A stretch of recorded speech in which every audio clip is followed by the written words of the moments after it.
The history of tea is as long and complex as its variety of flavours. It's a history quite literally infused with tales of spirituality and mysticism.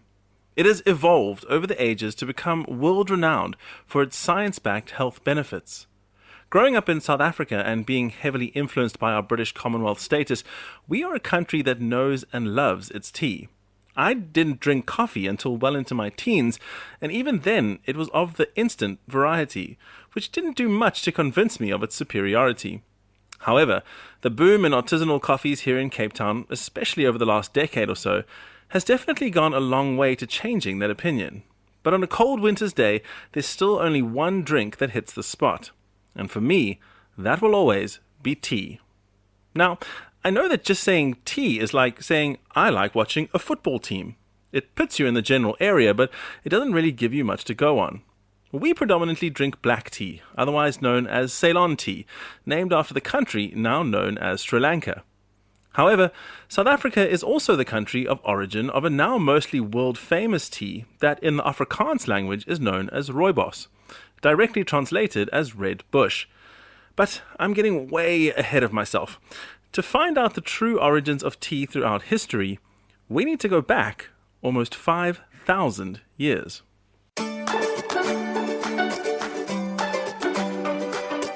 Welcome to the fantastic history of food. Strange but true stories from history that in some way involve food. I'm your host, Nick Charlie Key.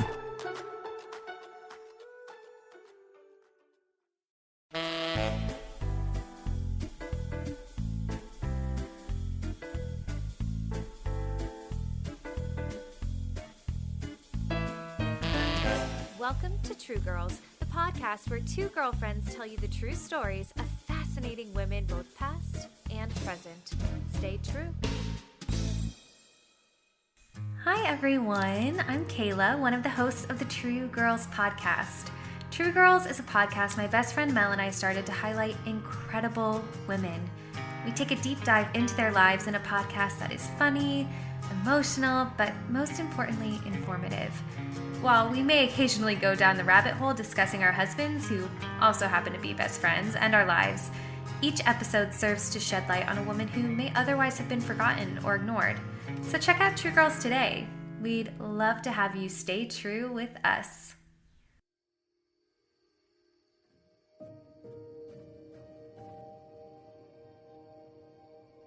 So let's go back to the very beginning. It's a very good place to start.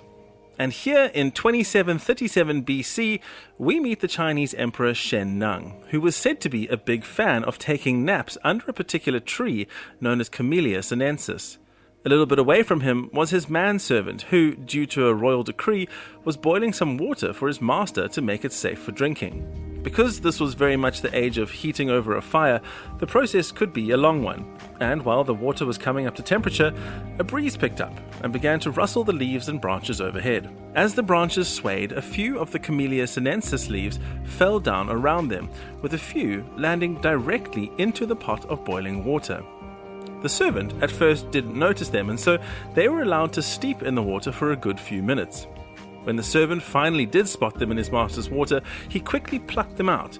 But having no other fresh water at hand, he couldn't very well pour this pot out and make another one.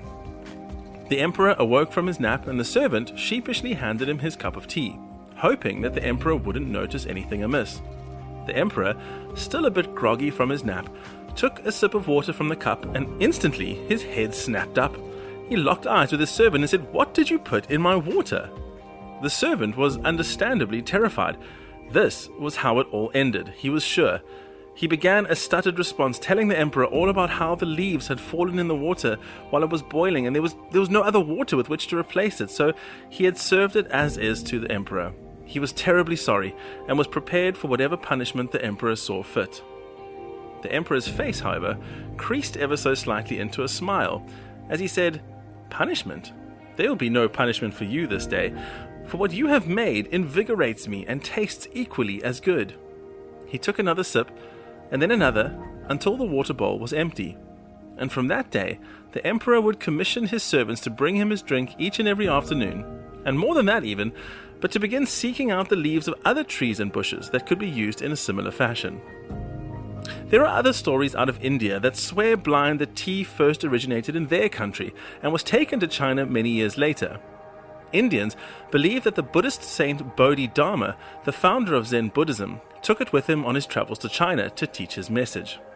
In an even more fabulous mythical tale, there is the story of how the same Saint Bodhidharma cut off his own eyelids so that he would never again fall asleep while meditating, and that when the severed eyelids fell to the ground, they sprouted the very first tea plants.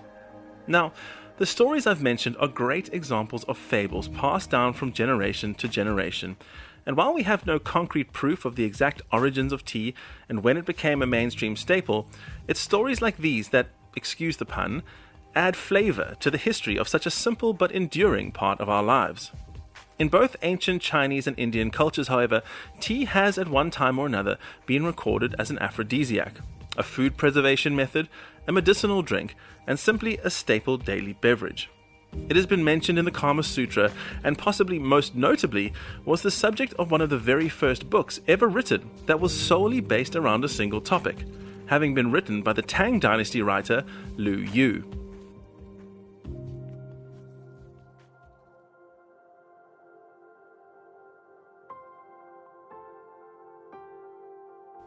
In the 700s, while Lu Yu was still in his adolescence, he had his first taste of tea soup.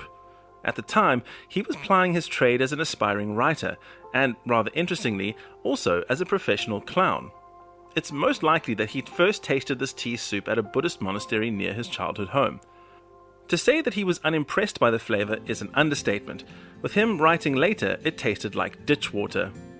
It wasn't so much the flavor of the tea itself that bothered him, but rather the muddy and clashing flavors from all of the other random ingredients. As he records it, the off-putting soup contained spring onions or scallions, raw ginger, red dates, citrus peels, dogwood berries, and mint, all of which had been ground down into a fine paste by the cooks, which left the end result being similar to a chunky soup or sauce. Lu Yu, despite this abomination, loved tea. He particularly enjoyed it brewed from powdered tea leaves without any other flavoring involved. And to us, this sounds pretty normal. But in those times, this was a revolutionary way of consuming the dried tea leaves, and is in fact only normal to us now, very much thanks to Lu Yu and his writings. For centuries before this, Asian populations preferred to rather chew or eat the tea leaves before it ever occurred to them to add them to hot water as a beverage. Tea eating seems to have originated from the forested region of China that sits along their western border with Burma. It is a lush, tropical region full of wild tea trees. It was here that the native inhabitants had first discovered the energizing properties bestowed upon them when chewing on the raw tea leaves. They would often climb more than 30 feet up the tall trees to gather the leaves, and in time learn to ferment them and add them to their soups and salads. From here, the habit spread into more of mainland China, and before long, the leaves were being touted for their ability to increase one's focus. One notable example of this was the 2nd century physician Hua Tuo, who wrote, "Eating the bitter leaves is good for sharpening the mind if taken for long periods of time." It was definitely more widely used than just for its stimulant properties, and for a while it was added to pots of rice and water to make a watery gruel that was particularly popular in the hot summer months when the sun would sap their energy. In some instances, these fermented tea leaves would be mixed with a glutinous rice paste and shaped into a roughly square block, and then baked until brown. Once baked, they were then pounded and ground down into a powder. Boiling hot water would then be added along with those familiar ingredients of scallions, ginger, and citrus peel. To say it drew mixed reviews would yet again be an understatement. A poet named P. Rishu called it both like eating mud and at the same time chewing on rubbery boiled vegetables. Lu Yu was by no means the first person to ever infuse tea into water, but he was the first to popularize it outside of its primary consumption in the Buddhist monasteries. Monks found its stimulant properties particularly helpful during their long hours of meditation, often on empty stomachs, and this helped to keep them alert and awake.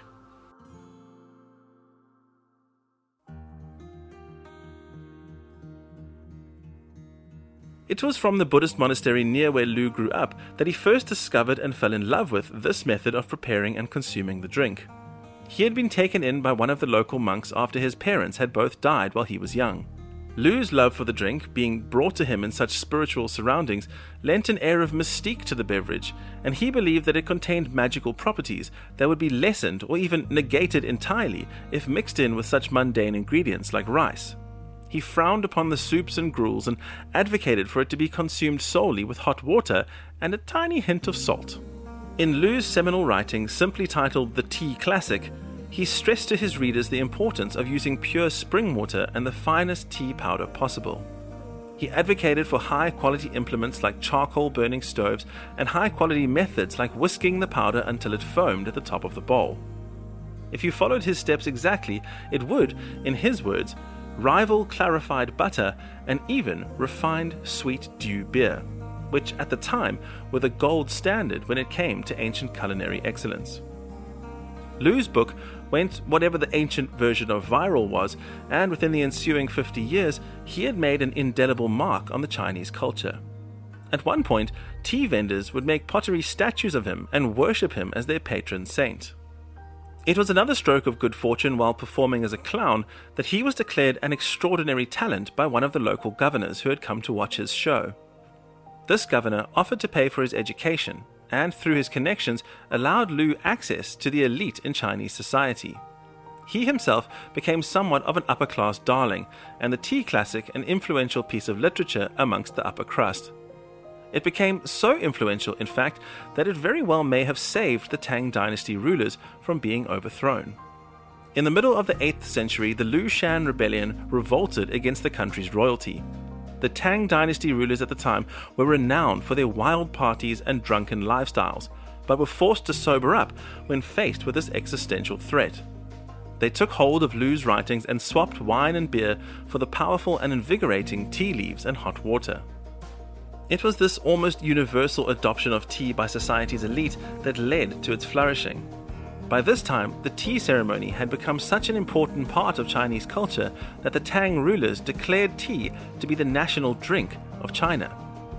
Tea's memorialization in modern culture, however, actually stems from the following Sung dynasty from 1960 to 1280 AD. This is known as the Romantic period of tea, when it started to become depicted in art, poetry, religion, and even politics. One clear distinction we can make between tea's early role across these two societies was that while the consumption of tea spread quickly across the length and breadth of the Chinese kingdom, tea consumption in India was originally limited to just a few tribes in and around the Assam region. From China, tea migrated across the sea to Japan via a monk named Sai Cho, who had discovered the beverage while studying in China during the early 9th century. He brought a few seeds back with him to his homeland, and was from this that the Japanese obsession with tea began, and where, in Japan, tea culture was elevated to an art form. The Japanese finessed the process to such a point that by the 12th century, each and every wealthy home had a separate room solely dedicated to the drinking of tea. From here, tea houses were born, much like modern-day coffee shops, where you would rest, chat with friends and neighbors, and get some respite from your daily worries. The only major difference was that the Wi-Fi in these tea houses in the 12th century wasn't all that great. And like modern-day restaurants have sommeliers, the experts in wine, these tea houses had their very own tea masters who could provide you with exactly what you needed.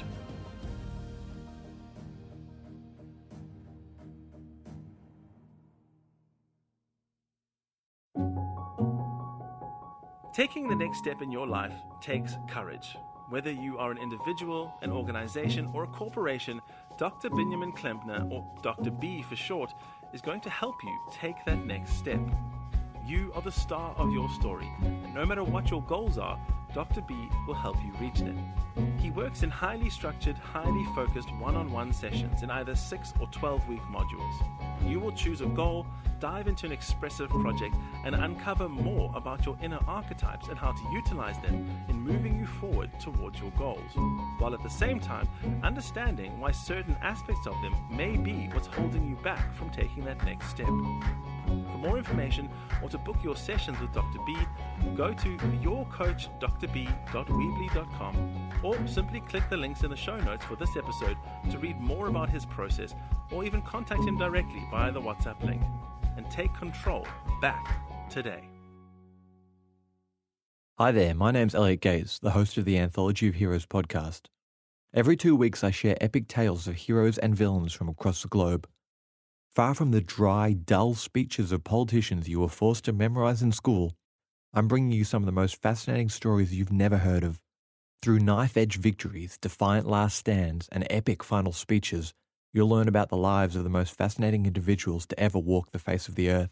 Take, for example, the story of Tecon Uman, a Mayan prince who took a stand against the brutality of Spanish invaders in a tale that's still famous in Guatemala today. Or skipping over to the tiny island of Malta, where a 72-year-old Grandmaster Valette held the line with 600 knights against 40,000 Ottoman invaders in what's remembered as the greatest siege of all time. While up in Wales, Owain Glyndwr threw off the shackles of English oppression, rose up against the tyrannical king, and led the Welsh in their greatest rebellion in history. All these stories and so many more are available right now on the Anthology of Heroes podcast. You can tune in on all podcasting platforms as well as Instagram. My name's Elliot Gates, and I hope you'll join me.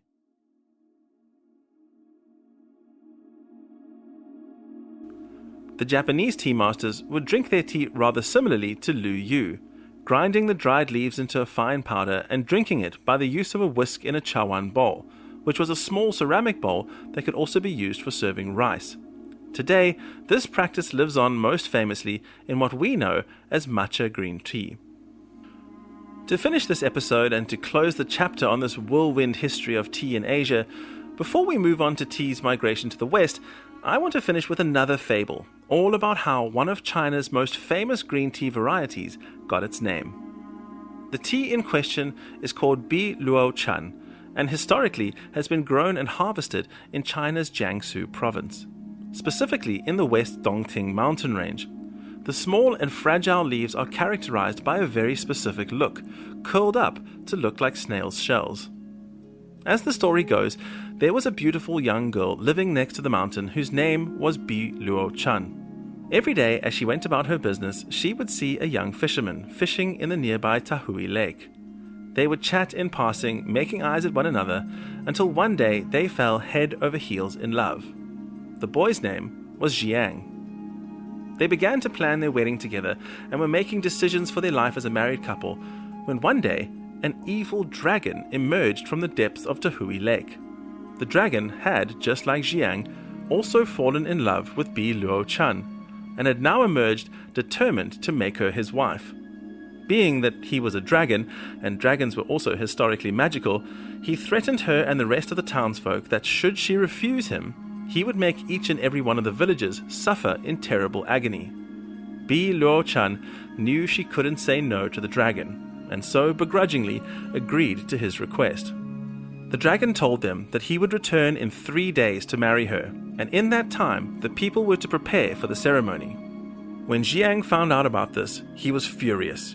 He wasn't about to lose the love of his life to some evil lake dragon, and he knew exactly what he was going to do about it.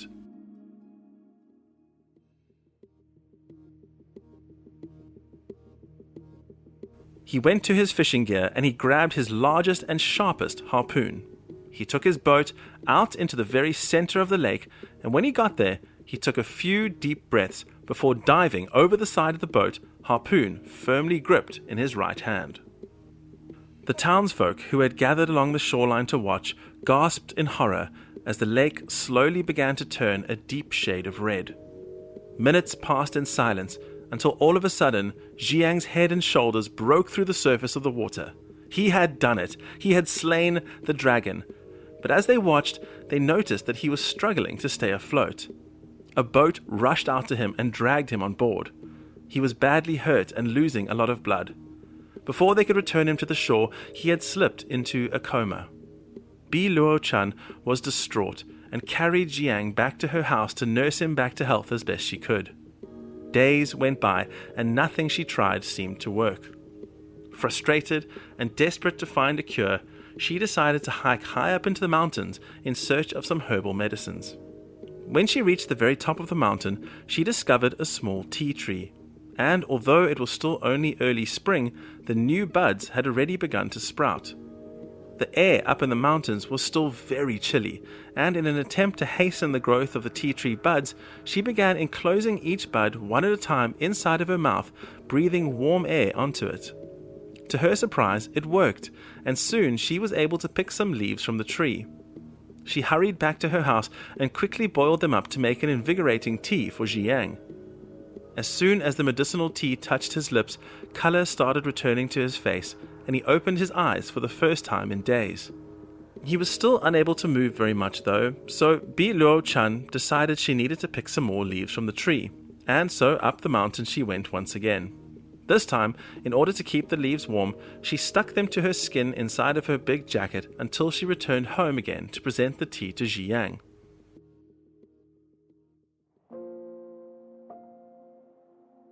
Not long after the second round of tea treatment, Ziyang was fully recovered, and their lives were seemingly about to get back on track. But, as so often happens in these ancient fables, fate had another sting in its tail. Slowly, day by day, Bi Luo Chan began to feel weaker and weaker. She sought help from local medicine men, and when they could not explain her condition, she went to the local monastery for assistance. It was here that the monks explained to her what was happening. In order to revitalize Ziyang, she had unknowingly imparted her very own vitality and life force into the tea leaves in order to cure her beloved, and now she had very little left for herself.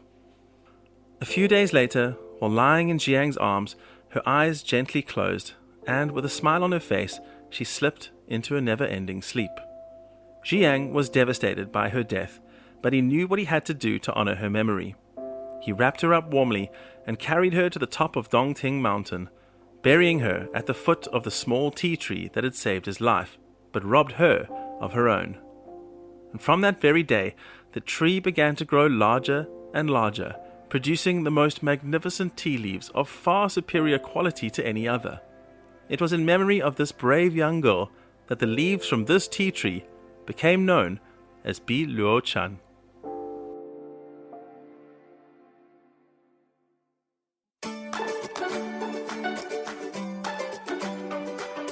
Thank you for listening to this episode of The Fantastic History of Food. If you'd like to get in touch, you can find us on Twitter at Food History Pod. If you enjoyed this episode, I'd really appreciate you taking a moment to rate the show on Apple Podcasts or whatever platform you listen on, and if you can, leave a review as well. I also have a Patreon account where you can support the show and get access to exclusive content, bonus episodes, and even the chance to choose the topic for an upcoming episode. But all of this is only for our Patreon subscribers. Everyone who donates or subscribes will also get a personal shout out from me on an upcoming episode. Check out our website where you can find transcripts, show notes, and references for each and every episode at foodhistorypodcast.com.